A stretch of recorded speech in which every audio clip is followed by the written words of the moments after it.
7h21 sur Europe 1. Très bon vendredi matin avec Dimitri Pavlenko jusqu'à 9h. Et c'est l'heure d'écouter Laurent Tessier. Bonjour Laurent. Bonjour à tous. Vous posez une question ce matin, Laurent. Quand la parole des enfants sera-t-elle vraiment prise au sérieux ? Oui, comment le principal suspect de l'enlèvement de Liana, Jérôme B, 41 ans, pouvait-il se balader en toute liberté alors qu'il avait été visé depuis 2017 par plusieurs plaintes pour viol sur mineurs, plusieurs signalements ? Comment certaines plaintes ont-elles pu être classées sans suite ? Nous l'avons dit, c'est une faillite de la justice. Le porte-parole du ministère, Sacha Stroopkane, était hier soir l'invité de Gauthier Lebret sur CNews. In fine, il y a une jeune fille, une petite fille qui est morte. Et donc c'est un échec, c'est l'échec d'un système, c'est l'échec de l'État dans son ensemble. Au mois d'août dernier, une mère de famille avait porté plainte contre Jérôme B pour des viols sur sa fille âgée de 11 ans. Elle a témoigné anonymement hier soir sur France 2. Moi, je l'appelais la gendarmerie chaque lundi matin.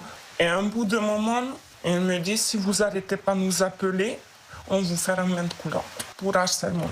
Est-ce que vous avez dit aux gendarmes qu'ils pouvaient recommencer ? Qu'est-ce qu'on vous a dit ? Rien.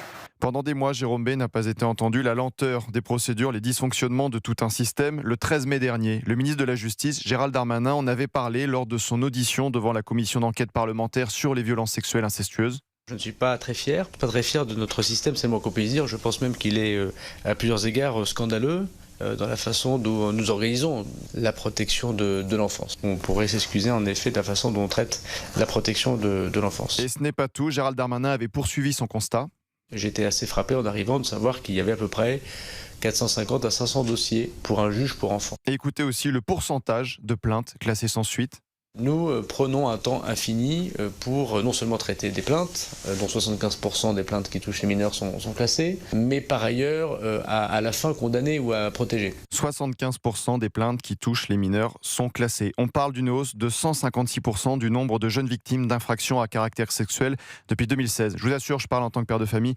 Quand vous voyez toutes ces affaires horribles et ces pédocriminels, je peux entendre la proposition du président des Républicains, Bruno Retailleau. Il était lundi soir sur Europe 1 et CNews. Je suis favorable à la castration chimique. Le juge devrait pouvoir... Mais avec l'accord de l'agresseur ou sans l'accord ? Sans l'accord de l'agresseur. Sans l'accord. Sans consentement. Sans consentement. 160 000 enfants sont victimes chaque année de violences sexuelles. Un enfant est victime d'un viol ou d'une agression sexuelle toutes les 3 minutes en France. Des plaintes classées sans suite. Le scandale du périscolaire à Paris. Des élus alertés depuis 2015 qui n'ont pas bougé.